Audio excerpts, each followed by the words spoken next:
नमस्कार. माझे नाव अर्चना हजारे. आज आपण इयत्ता 12वी या समाजशास्त्र पाठ्यपुस्तकामधील भारतीय समाजाचा परिचय हे प्रकरण पहिले आज आपण येथे अभ्यासणार आहोत. तर त्यामधील टॉपिक आहेत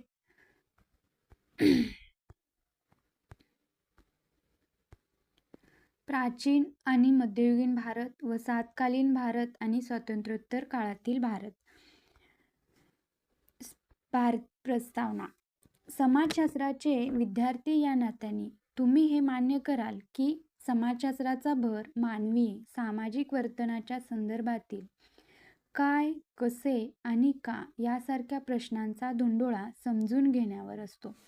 समाजशास्त्र हे भूतकाळ आणि वर्तमान काळामध्ये मानवी वर्तनावर प्रभाव पाडणारी विविध कारणे, परिस्थिती, घटना, क्रिया यांचे आकलन करीत असते.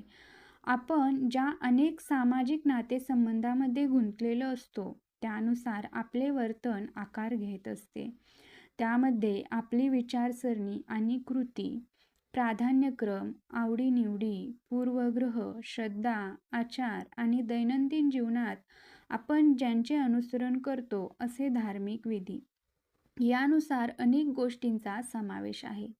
उदाहरणार्थ, तुम्ही ज्या कुटुंबामध्ये मोठे झालात त्या कुटुंबामध्ये सकाळी पूजाअर्चा करण्याअगोदर स्नान करण्याची शिस्त असेल तर तुम्ही ती शिस्त मोडत नाही. तसेच तुम्ही या शिस्तीचा प्रचार इतरांपुढे करण्याची शक्यताही मोठ्या प्रमाणावर असते. आपण दुसरे उदाहरण घेऊया. पुरुष किंवा स्त्री यापैकी कुणा एकालाच श्रेष्ठ मानण्याकडे तुमचा कल असेल तर त्यानुसार तयार झालेल्या तुमच्याच दृष्टिकोनाचा तुम्ही आग्रह धरता. भारतीय संस्कृतीचा उगम हजारो वर्षापूर्वीचा आहे. त्या काळी समाजशास्त्र नावाची स्वतंत्र ज्ञानशाखा अस्तित्वात नव्हती. तुम्हाला हे माहीतच आहे की समाजशास्त्र 19व्या शतकाच्या मध्यावधीस युरोपमध्ये उदयास आला. साहजिकच प्राचीन काळातील समाजजीवन आपल्याला कशाच्या आधारे समजते असा प्रश्न तुम्हाला पडणे बरोबरच आहे. प्राचीन काळातील समाजजीवन समजून घेण्याचा प्रमुख स्रोत म्हणजे पुरातत्त्वज्ञ आणि इतिहास संशोधकांनी शोधून काढलेल्या पुरातन वस्तू. त्याखेरीज प्रवासवर्णने, एखाद्या घटनेच्या प्रत्यक्षदर्शींनी केलेल्या नोंदी, चरित्रग्रंथ, साहित्य, कोरलेल्या किंवा लिखित राजआज्ञा, दरबारी दप्तरे यासारखे लिखित पुरावे उपलब्ध असतात. पुरातन वस्तू म्हणजे प्राचीन संस्कृतीची ओळख पटवून देणाऱ्या वैशिष्ट्यपूर्ण मानवनिर्मित वस्तू. उदाहरणार्थ, हत्यारे आणि अवजारे, भांडी, दागिने, कलावस्तू, शिल्पे, उत्खननित वस्तू, चित्रे इत्यादी. प्राचीन स्थळांचे भौगोलिक स्थान या गोष्टीही प्राचीन काळातील समाजजीवन समजून घेण्यासाठी उपयुक्त असतात.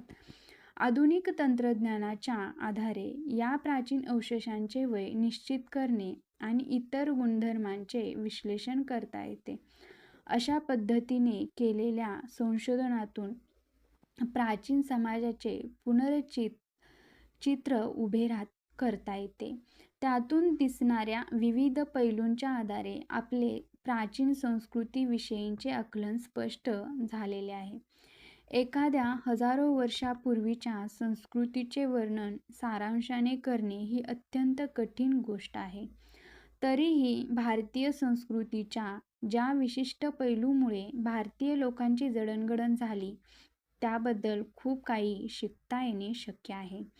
शिकण्याच्या सोयीसाठी पहिल्या पाठाचा मूळ घटक 3 उपघटकामध्ये विभागला आहे. प्रथम आहे प्राचीन आणि मध्ययुगीन भारत, वसाहतकालीन भारत आणि स्वातंत्र्योत्तर काळातील भारत. 21व्या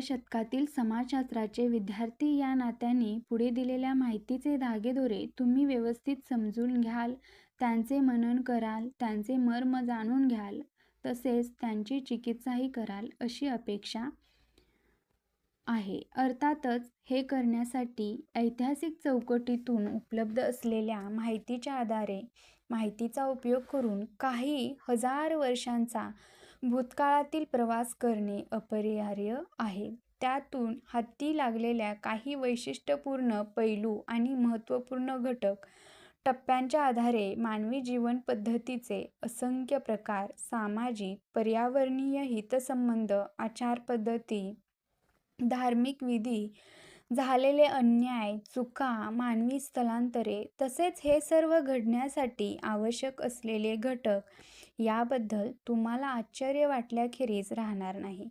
संमिश्र स्वरूपाच्या या माहितीच्या मंथनातून खूप काही हाती लागू शकते.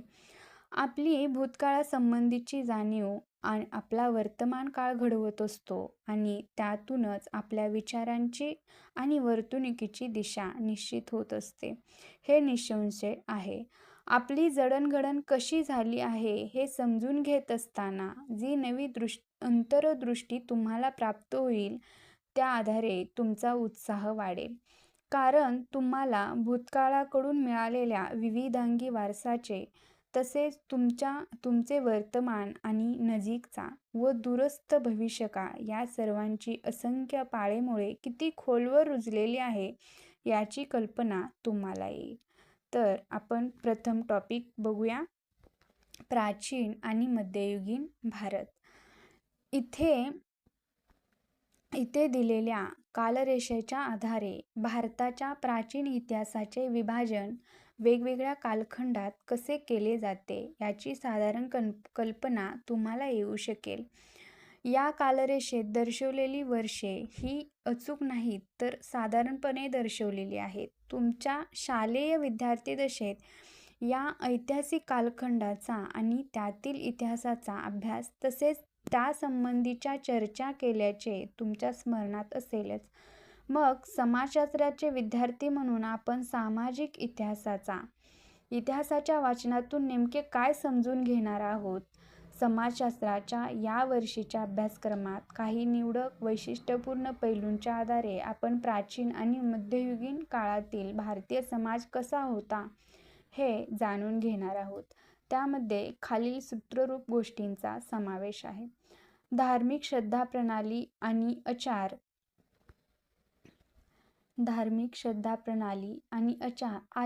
स्त्रियांचे समाजातील स्थान, शिक्षण पद्धती, समाजजीवन, नागरीकरण या सूत्ररूप गोष्टींचा संक्षिप्त परिचय पुढे दिला आहे. धार्मिक श्रद्धाप्रणाली आणि आचार.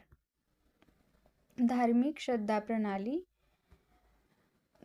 श्रद्धाप्रणाली आणि आचार यामध्ये अभ्यासकांच्या मते सध्या उपलब्ध असलेल्या धार्मिक श्रद्धाप्रणाली आणि आचारासंबंधीचे साहित्य हे बहुस्तरीय आणि गुंतागुंतीचे आहे. हडप्पा संस्कृतीच्या उत्खननामधून मातीच्या विविध पुरुष आणि स्त्री मूर्ती मिळालेल्या आहेत.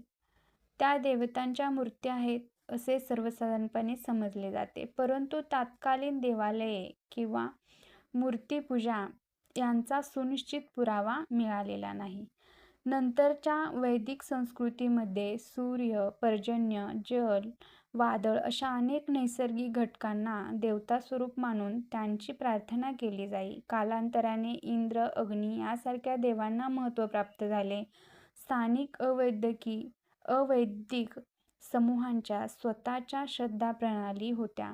या श्रद्धाप्रणाली कोणत्याही विशिष्ट धर्माच्या नावाने ओळखल्या जात नव्हत्या किंवा त्यांचे धार्मिक ग्रंथही नव्हते. त्यामुळे त्यांच्या श्रद्धाप्रणालींची माहिती फक्त प्राचीन धर्मग्रंथांमधील संदर्भाच्या आधारे मध्ययुगीन नोंदींमधून आणि वसाहतकालीन समूहविशिष्ट वर्णनांच्या आधारे मिळू शकते. मानववंशशास्त्रज्ञांनी समूहविशिष्ट श्रद्धाप्रणालींचे वर्गीकरण भूत-प्रेतावरील श्रद्धा, अमानवी पूर्वजांवरील श्रद्धा यासारख्या शीर्षकाखाली केले. त्यासंबंधीचे तपशीलवार वर्णन तुम्हाला पुढील पाठात वाचता येईल. तर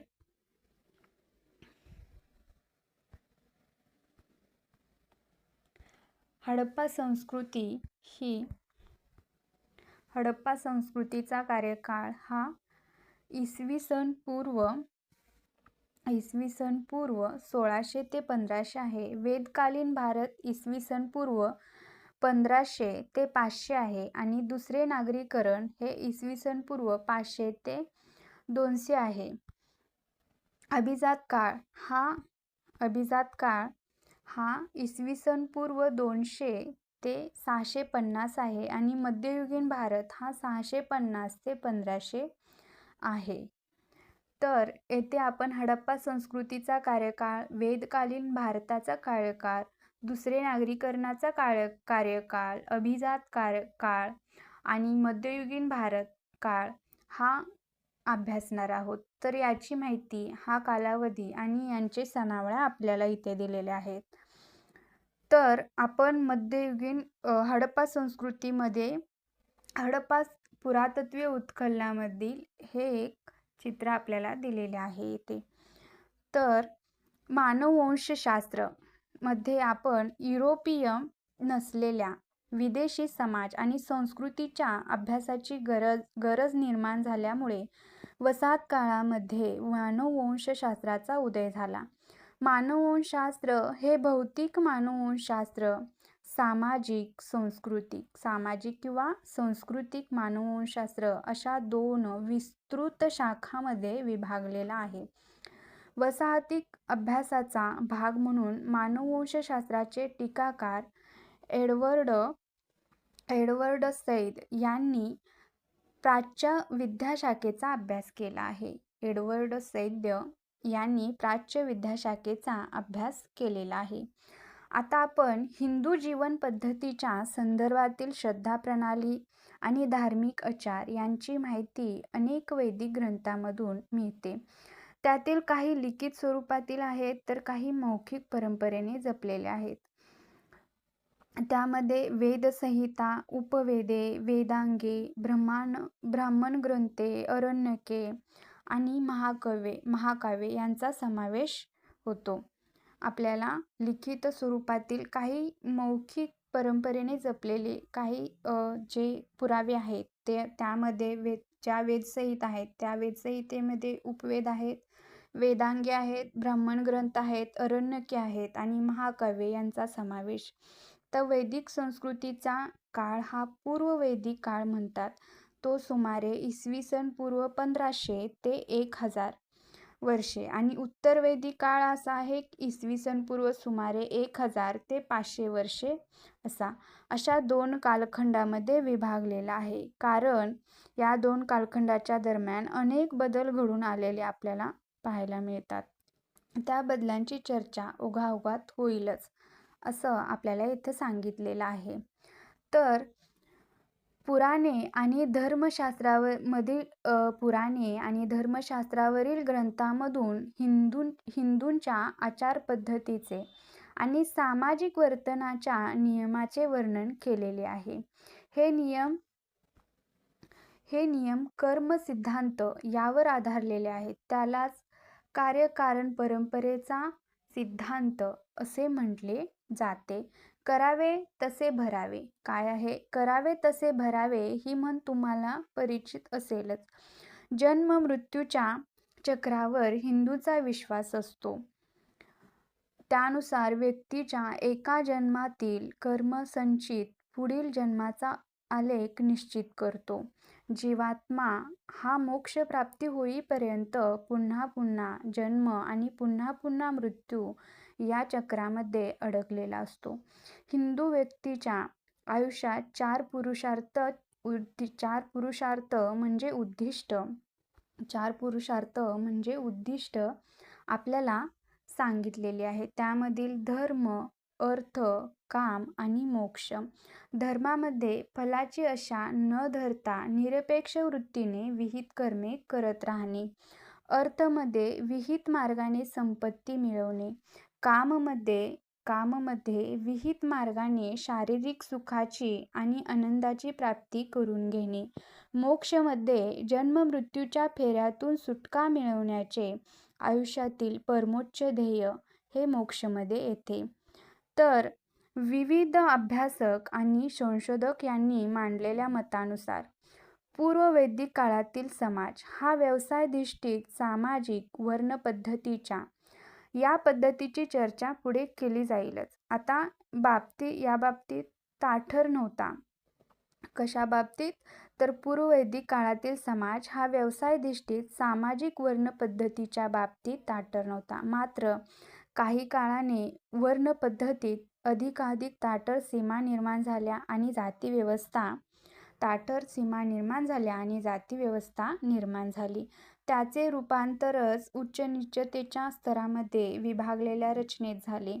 पुरोहित वर्गाचे वर्चस्व असलेल्या आणि पवित्र-अपवित्र या कल्पनांवर आधारलेल्या जातीव्यवस्थेत इतरांची ही उतरंड खोलवर रुजत गेली. याचा अर्थ जातीच्या अंतर्गत विवाहाची सक्ती, धार्मिक आचारविधींना प्रमाणाबाहेर महत्त्व आणि जातीमधील सीमा अत्यंत कडक होत गेल्या. आता या पार्श्वभूमीवर महावीर, वर्धमान आणि गौतम बुद्ध यांनी वेद प्रामाण्यवादाला आणि पुरोहितांच्या वर्चस्वाला विरोध करणाऱ्या नवीन तत्त्वज्ञानाची शिकवण लोकांना दिली. दोघांचा जन्म क्षत्रिय कुळामध्ये झाला असला तरी त्यांनी यज्ञविधींना प्राप्त झालेले अत्यधिक महत्त्व आणि पशुबळीची प्रथा तसेच सामाजिक उतरंड या गोष्टींना विरोध केला. त्यांचे तत्त्वज्ञान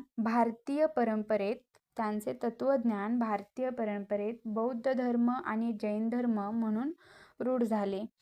जे गौतम बुद्ध आणि महावीर, वर्धमान यांनी दिलेले जे तत्त्वज्ञान आहे ते बौद्ध धर्म आणि जैन धर्म या दोन धर्मामधून रूढ झालेले आहे. ते लोकांपर्यंत त्यांची शिकवण या धर्मामधून मिळालेली आहे.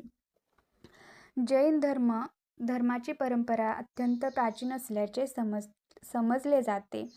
जैन परंपरेत एकूण 24 तीर्थंकर होऊन गेले. वर्धमान हे 24वे तीर्थंकर होते.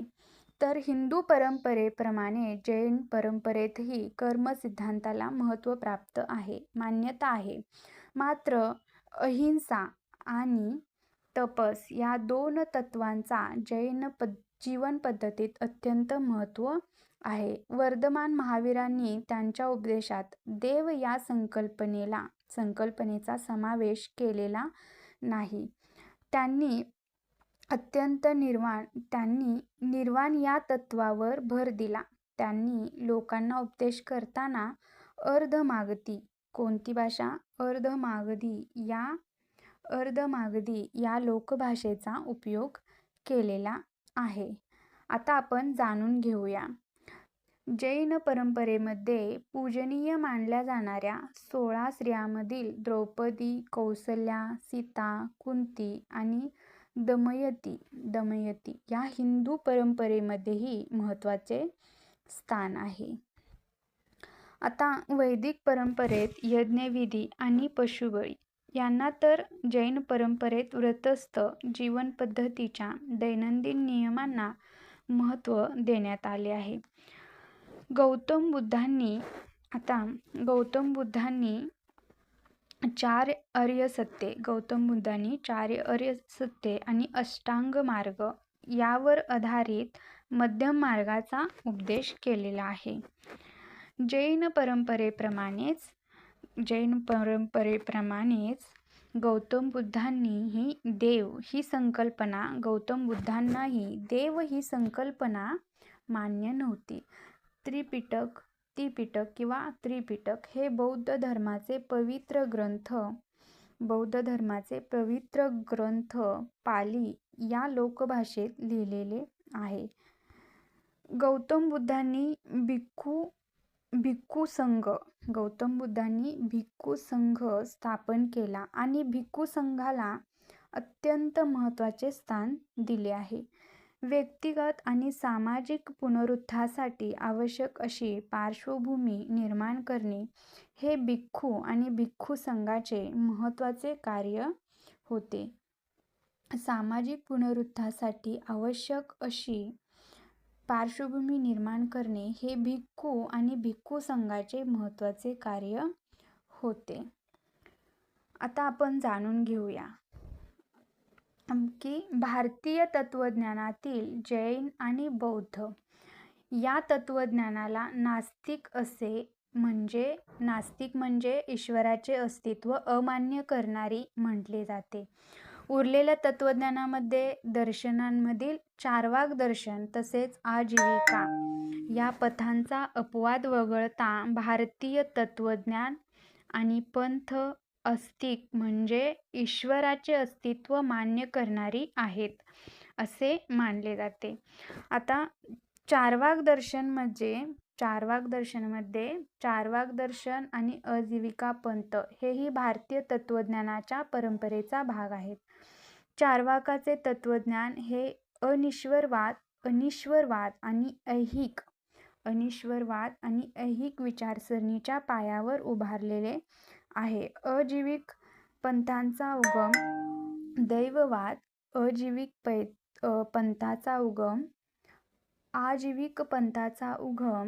दैववाद आणि तापसी जीवन पद्धती यातून झालेला आहे. तर आपल्याला इथे एक थोडीशी माहिती दिलेली आहे. ती विचारले की आपल्याला माहीत आहे का तुम्हाला की एक जातक कथा आहे इसवी सन पूर्व 300 ते इसवी सन पूर्व 400 यामधील आहे. तर कथांचा साहित्याचा विस्तार खूप मोठा आहे. त्यामध्ये त्या काळामधील जातक कथा आहेत त्यांचा कथांचा साहित्य विस्तार हा खूप मोठा आहे. त्यामध्ये गौतम बुद्धांच्या मानव रूपातील आणि प्राणी रूपातील पूर्वजन्मांच्या कथांचा समावेश दिलेला आहे. भविष्यातील बुद्धांचा जन्म राजा, जातीबाहेरील व्यक्ती किंवा हत्ती अशा कोणत्याही रूपात असू शकेल. कोणत्याही स्वरूपात बुद्धांनी जन्म घेतला तरी त्यांच्यातील काही लक्षणे आणि त्यांची नैतिकता यावरून बुद्धांची ओळख जातक कथांमधून पटते. या कथांमध्ये विविध प्रकारची अनेक पात्रे एकमेकाशी संबंधित असतात. ती पात्रे वेगवेगळ्या संकटात सापडतात आणि बुद्ध स्वतः त्यांच्या समस्या दूर करतात. जीवनसृष्टीतील नैसर्गिकतेचा संदर्भ या कथांचा अनिवार्य भाग आहे असं आपल्याला यामधून सांगितलेलं आहे. तर आपण जैन आणि बौद्ध धर्माकडे प्रस्थापित धर्माला विरोध करणारे बंडखोर धर्म म्हणून पाहिले जाते. तर जैन आणि बौद्ध धर्माला या दोन प्रस्थापित धर्माला विरोध करणारे बंडखोर धर्म धर्म म्हणून पाहिले जाते. या दोन्ही धर्मांनी समाजाच्या सर्व थरामधील व्यक्तींना प्रवेश दिला. त्यामुळे मोक्षाचा हक्क समाजातील विशिष्ट वर्गापुरताच मर्यादित राहिला नाही.